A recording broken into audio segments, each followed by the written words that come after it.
Bonjour. Bonjour. In this program, we look at more ways of talking about the past. We speak to the last remaining barrel maker in Pézenas and to some newcomers to the town. And finally, we report on what for centuries has been the biggest source of employment in the Languedoc, la viticulture, wine growing. In our last program, we looked at ways of talking about what you've done or what's happened. J'ai mangé, I have eaten, or I ate. J'ai perdu, I have lost, or I lost. And j'ai fini, I have finished, or I finished. J'ai, of course, means I have, the present tense of a verb, avoir. But we don't always use avoir when we're talking about the past. For example, je suis arrivé means I have arrived or I arrived. Je suis allé, I have been or I went. Je suis, you'll remember, is the present tense of the verb être, to be, and it's used together with some useful verbs connected with movement or travel. For instance, je suis parti, I left. Je suis venu, I came. The first person we talked to in this program came to Pézenas fairly recently and works in the courtyard of an old 17th century inn, l'Hôtellerie du Bas d'Argent, the Silver Park Saddle Inn.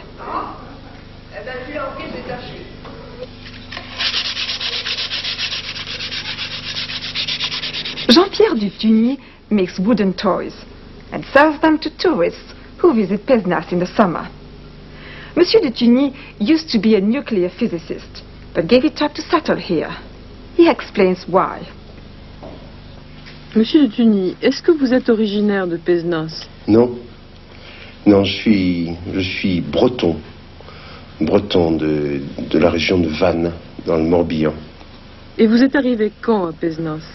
Je suis arrivé à Pézenas en juillet 79 pour venir essayer de vendre ce que je fabriquais, les jouets en bois que je fabrique.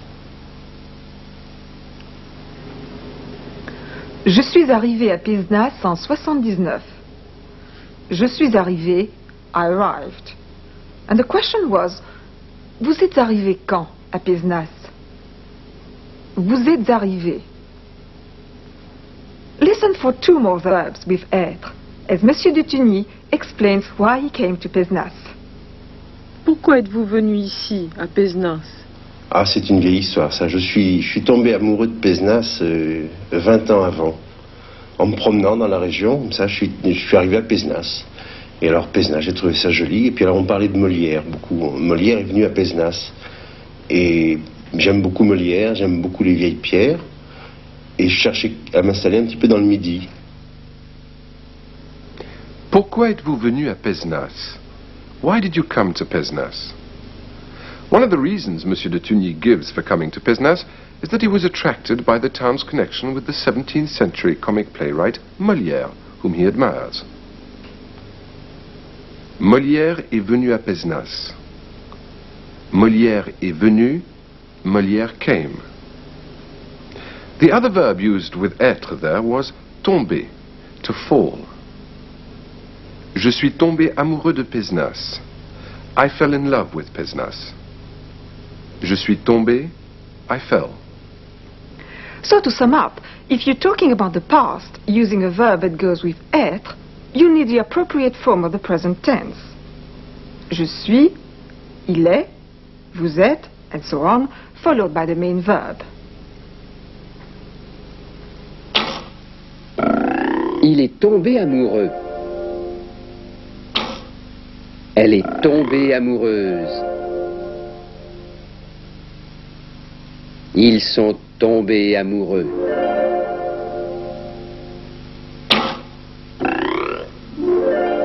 Je suis tombé amoureux. Nous sommes tombés amoureux. Now back to Monsieur Dutugny. Listen again to his reasons for coming to Pézenas. Pourquoi êtes-vous venu ici, à Pézenas? Ah, c'est une vieille histoire, ça. Je suis tombé amoureux de Pézenas 20 ans avant. En me promenant dans la région, comme ça, je suis arrivé à Pézenas. Et alors, Pézenas, j'ai trouvé ça joli. Et puis alors, on parlait de Molière, beaucoup. Molière est venu à Pézenas. Et J'aime beaucoup Molière, j'aime beaucoup les vieilles pierres.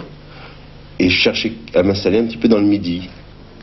Other craftsmen have set up in the courtyard since Monsieur de Tugny opened his workshop here.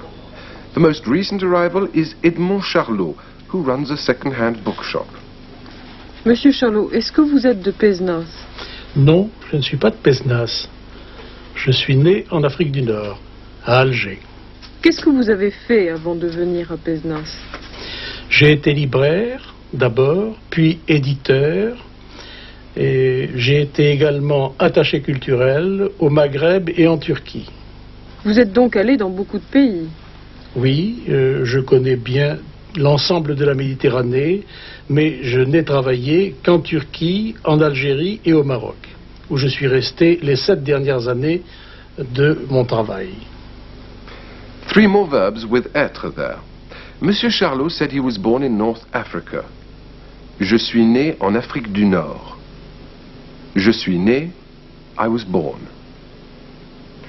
He was asked if he'd been to a lot of other countries. Vous êtes allé dans beaucoup de pays? Vous êtes allé? Have you been or did you go? And he said that he had stayed in Morocco for the last 7 years of his working life.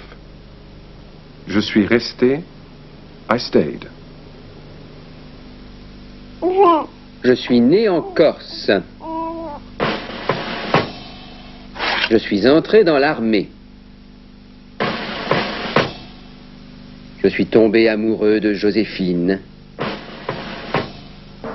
Je suis devenu empereur.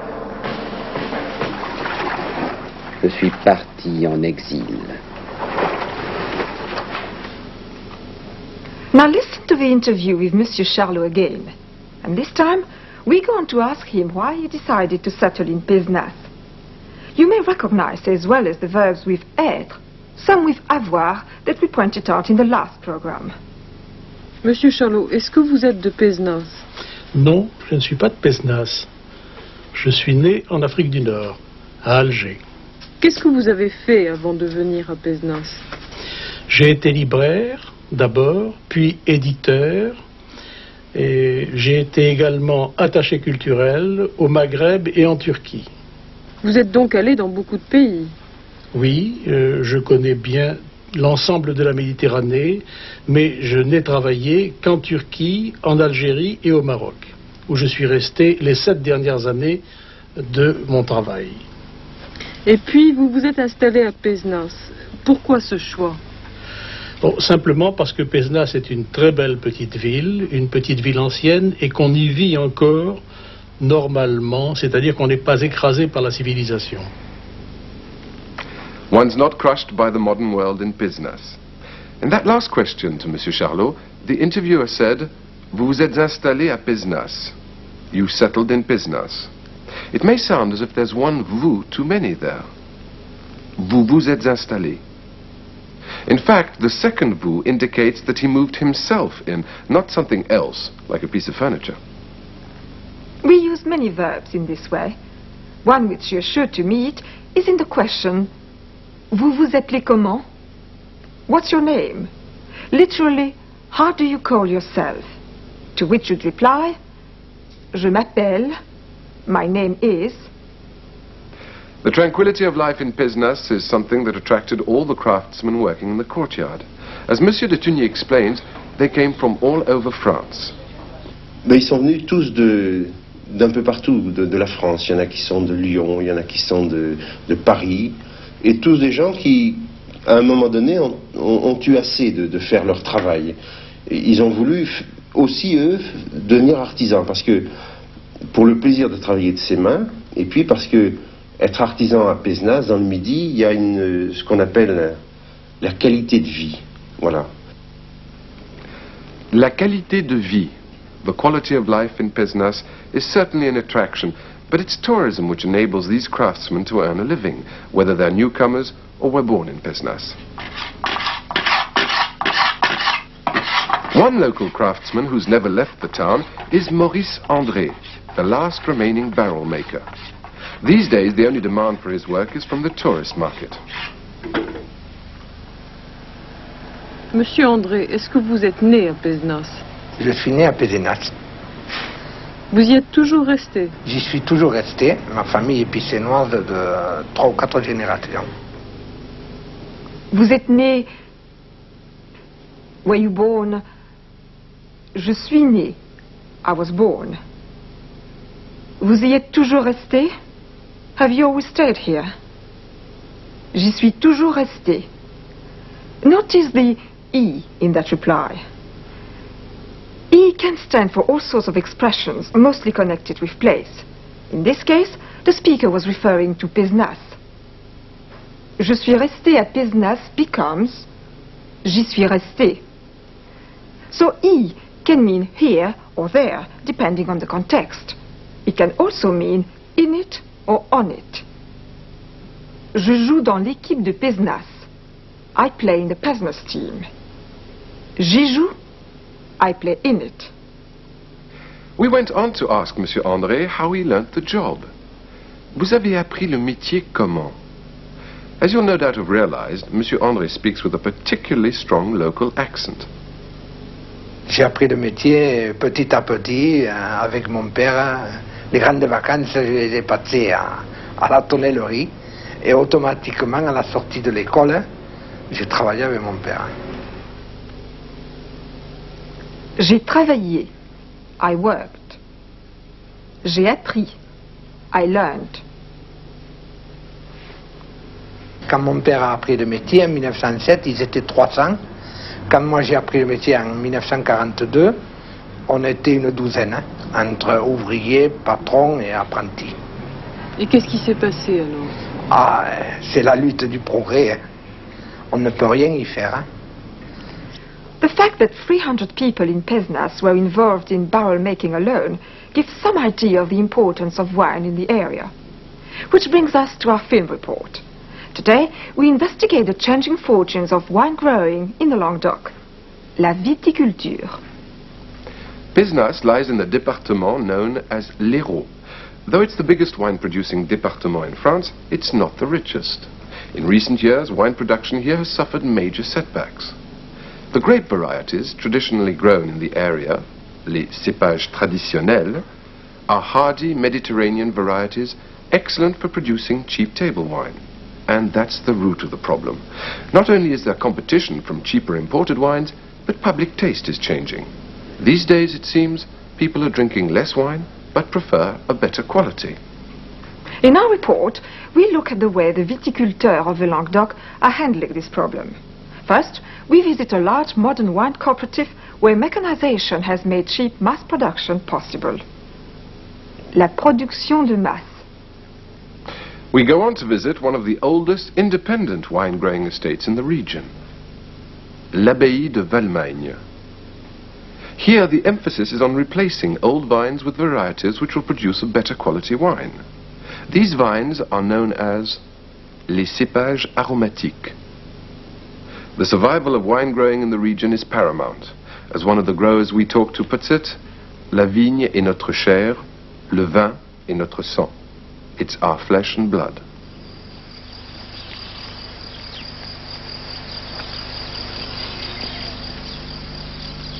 Près de la moitié du vin français vient du Languedoc.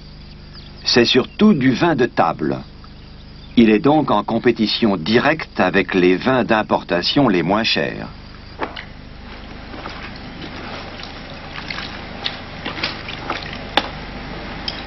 Emmanuel Maffre-Bauger est viticulteur et producteur de vin. Il est aussi député au Parlement européen. Comme beaucoup, il est conscient de l'importance économique du vin pour le Languedoc. Je crois que l'on peut dire de la vigne que pendant des siècles, elle a été un élément important. Elle est devenue un élément essentiel à partir des années 1880, un peu avant 1900. Et actuellement, elle connaît un certain nombre de difficultés inhérentes à l'entrée de la France dans la communauté. Mais la vigne a été en fait la raison même d'exister de ce pays. Beaucoup de raisins cultivés en Languedoc sont produits par des viticulteurs membres de coopératives locales. La plus grosse coopérative française se trouve dans la petite ville de Montagnac. Elle a été créée en 1937 et produit 2 500 000 litres de vin par an. Quels sont les avantages et les bénéfices du système coopératif? Jean Azéma, le président de la coopérative, en parle. Elle permet aux viticulteurs moyens ou aux petits viticulteurs de vinifier son vin dans de meilleures conditions et de le vendre aussi dans de meilleures conditions. Il y a des intérêts matériels? Bien entendu, il y a des intérêts matériels parce qu'il n'a pas personnellement, chaque coopérateur n'a pas à investir sur du matériel qui serait très onéreux, alors qu'ici le matériel travaille pour tout le monde et c'est beaucoup plus rentable. Et comment devient-on membre d'une coopérative?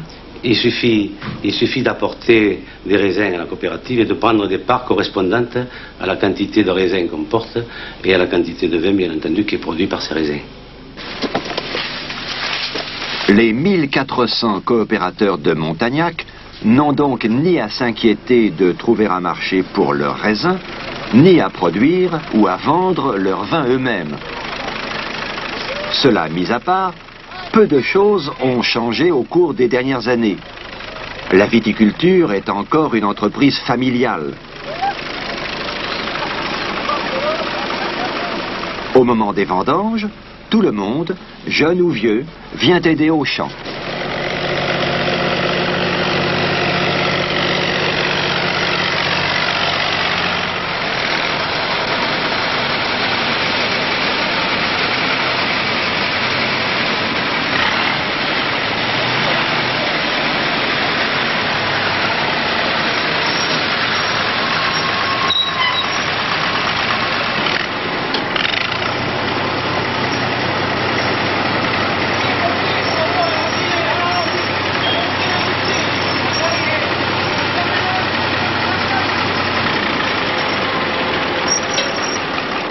Les cépages sont pour la plupart d'origine méditerranéenne.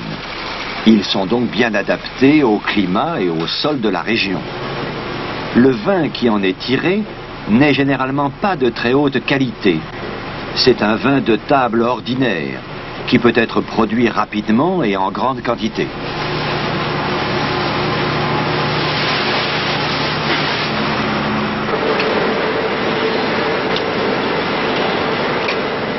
La production de la coopérative est entièrement mécanisée. Il n'y a que 15 personnes qui travaillent à Montagnac.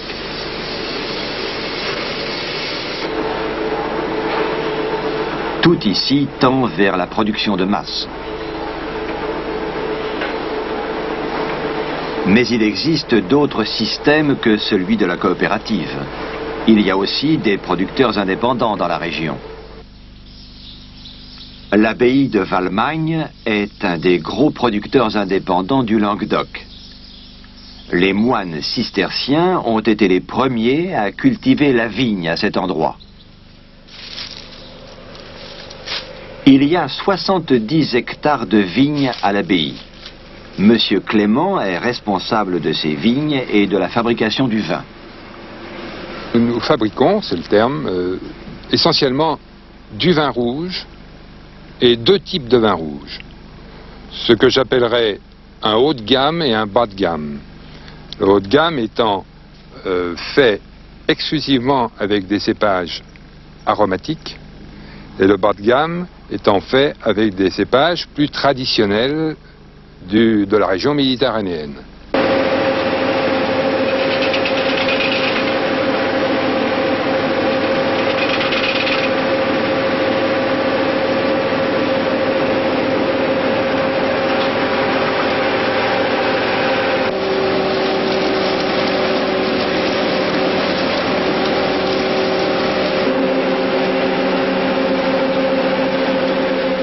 La production de l'abbaye est très mécanisée. Avec une machine comme celle-ci, il ne faut plus que 3 hommes au lieu de 30 autrefois pour faire les vendanges.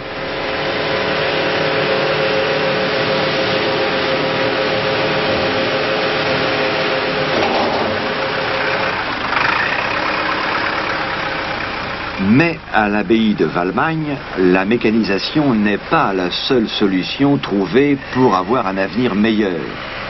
Les vieilles vignes sont remplacées petit à petit par des ceps de meilleure qualité.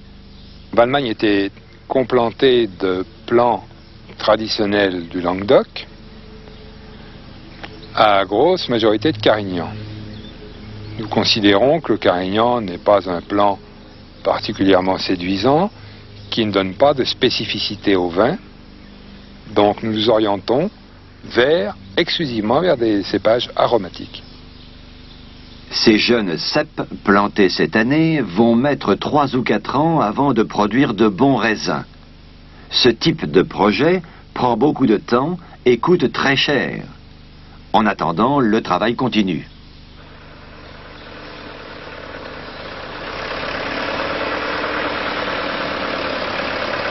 Le travail des viticulteurs indépendants ne s'arrête pas à la récolte.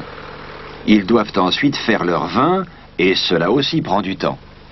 Nous faisons tout, de la naissance de la vigne jusqu'à la commercialisation du produit fini, en passant par tous les stades intermédiaires, y compris le vieillissement, dont on peut dire que pendant 1 an et demi, on vieillit en bois, en foudre de chêne, et pendant 1 année approximativement en bouteille. Ce qui fait qu'on peut considérer qu'on vieillit entre 2 et 3 ans nos produits, au moins les hauts de gamme.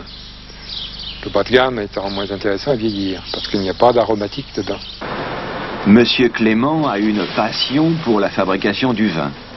Mais avant tout, il recherche la qualité, parce qu'il sait que son avenir et celui de la région du Languedoc dépendent de vins meilleurs.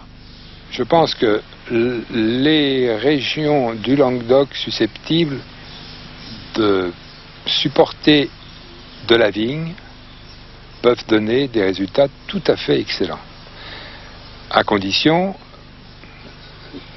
d'occulter complètement les régions qui sont sans espoir. Mais les régions de coteaux en particulier, bien sûr, peuvent donner d'excellents résultats, à condition aussi d'avoir l'encépagement nécessaire. De ne pas se limiter au traditionnel carignan de la région.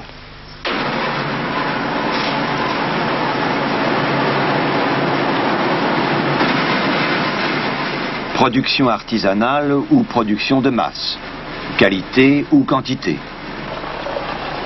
Une chose est sûre, le vin est synonyme de futur en Languedoc. La vigne, c'est un peu notre chair, et le vin, c'est un peu notre sang. À travers les générations, nous avons été pétris de cet amour de la vigne et du vin. Certes, nous ne sommes pas parfaits, nous avons parfaitement conscience des carences qui peuvent être les nôtres.